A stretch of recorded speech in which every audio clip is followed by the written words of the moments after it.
que eu queria que você traçasse pra gente um pouco de lá atrás, por exemplo, a gente pega a Argentina aqui. Pô, A Argentina já foi a sexta crescia mais que o Brasil, né? Há pouco maior tempo. renda per capita do mundo. A Argentina era autossuficiente em produtos agrícolas. Teve o primeiro metrô das Américas, antes dos Estados Unidos, Buenos Aires, exatamente. Recebeu imigrantes nas guerras. E era um país rico. E está há 100 anos descendo. E descendo exatamente por essa utopia. E o nosso governo não é muito distante. O que aconteceu nos últimos anos aqui, nas últimas décadas, na verdade, foi exatamente que nós partimos para essa ideia de que vamos botar todo mundo igual, vamos dar oportunidade para todo mundo e tal. Não tem nada de errado com esse desejo de dar oportunidades, igualdade de oportunidades. Dar oportunidade para uma pessoa que não teve a educação. Por que não teve? Porque era de uma família pobre. Vamos dar uma bolsa de estudo para os jovens de famílias mais pobres. Vamos dar. Agora, há diferenças que são, às vezes, são até de chance.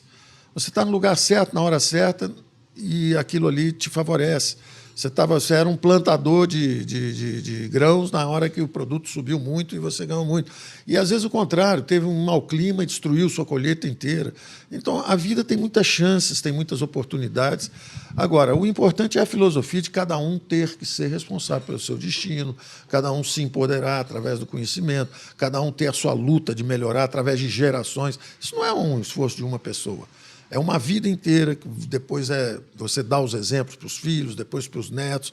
A história de um país é feita de valores, de princípios corretos, e você vai trabalhando e vai todo mundo saindo juntos dessa situação de miséria. E você, moderadamente, vai consertando as situações dos que não tiveram oportunidades. Se você tentar fazer isso de uma forma que não respeite a liberdade de empreender, a liberdade dos empreendedores, etc., é um colapso. Uma coisa interessante, eu estava lembrando de uma postagem que eu fiz, em que, por exemplo, na Venezuela, vale mais a pena você limpar a bunda com dinheiro que com papel higiênico. Porque, cara, pra você comprar um rolo de papel higiênico, você tem que gastar mais papel moeda do que o papel para você usar. Então, assim, isso daqui é uma consequência de decisões que foram tomadas, possivelmente, né, no passado aqui, de forma que hoje estão pagando preço para isso. Essa é a ameaça permanente do populismo.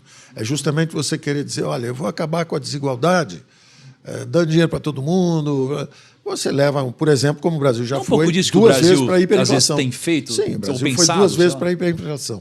Ele aprendeu a lidar com o fenômeno monetário. Hoje, o que a gente faz é o seguinte, em vez da gente escapar para ir para a inflação, nós estamos correndo para o futuro, fugindo para o futuro. Endividamento em bola de neve. Você continua gastando muito, mas em vez de gastar com moeda, já que você levou duas hiperinflações na cabeça, você aprendeu, não, eu não vou emitir moeda para fazer essa inflação, não. Como é que eu vou fazer? Vou emitir dívida. E aí você, na verdade, está em endividamento em bola de neve.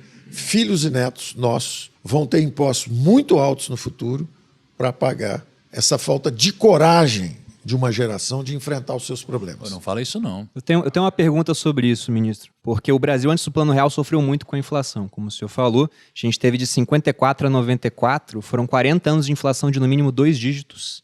E alguns períodos mais do que isso. Aí o Plano Real veio e resolveu isso aí. E agora o senhor falou da dívida. Como é que a gente faz para controlar essa dívida? Porque eu fico olhando, por exemplo, a trajetória do Brasil com o crescimento de endividamento e eu penso o seguinte, é muito grande o estímulo para que um governante se endivide agora, porque afinal, quando ele se endivida, ele aumenta a capacidade de gasto que ele tem no presente, Isso. Ele consegue ser mais popular assim, Isso. Ele consegue uma reeleição, ele consegue eleger um sucessor. Perfeito. E quando o problema chega, não é mais dele. É de quem está no governo no futuro. Alguém então, paga essa conta, questão? né? Alguém vai pagar essa conta? Mas parafraseando Keynes, né? É no futuro e no futuro estarão todos mortos que estão aqui, né? E no final das contas, o que a gente está pagando hoje é um pouco de uma herança do que aconteceu também no passado. Exatamente. Né? Foi ciclo, ótimo. né? Você deu um exemplo. Nós vivíamos numa cultura inflacionária e gastávamos muito e emitíamos moeda. Fomos 2 vezes para a hiperinflação. É o imposto mais cruel, porque ele pega os mais pobres e fragiliza. Bom, resultado disso, nós aprendemos e fizemos o real. O real foi um plano brilhante na dimensão monetária, mas ele não teve a dimensão fiscal, que é o seguinte, a dimensão fiscal é o seguinte, quanto é que você gasta? Está gastando muito? Tô. Está emitindo moeda para pagar? Vai para a hiperinflação. Aí o governo aprendeu o seguinte, vou fazer o plano real. Não vou emitir mais moeda, mas vou continuar gastando. Vou emitir dívida agora. A inflação some, mas os juros sobem, os impostos sobem para tentar travar o endividamento em bola de neve. E vai embora no endividamento. Então, o Brasil só trocou a forma de financiar o buraco. O buraco estava lá. Só que você aprendeu, fez um plano brilhante para acabar com a inflação. mas não para controlar a besta. A besta continua solta. Só que agora, em vez de se manifestar sob a forma de inflação, ela se manifesta agora sob a forma de juros altos, aumento de impostos, para financiar a besta. Daí o nosso problema agora, nessa PEC, tentar justamente enjaular a besta. Falar, olha, vocês precisam ter responsabilidade fiscal. Se está havendo uma pandemia, nós respeitamos e temos que ter o compromisso com resolver o problema de saúde.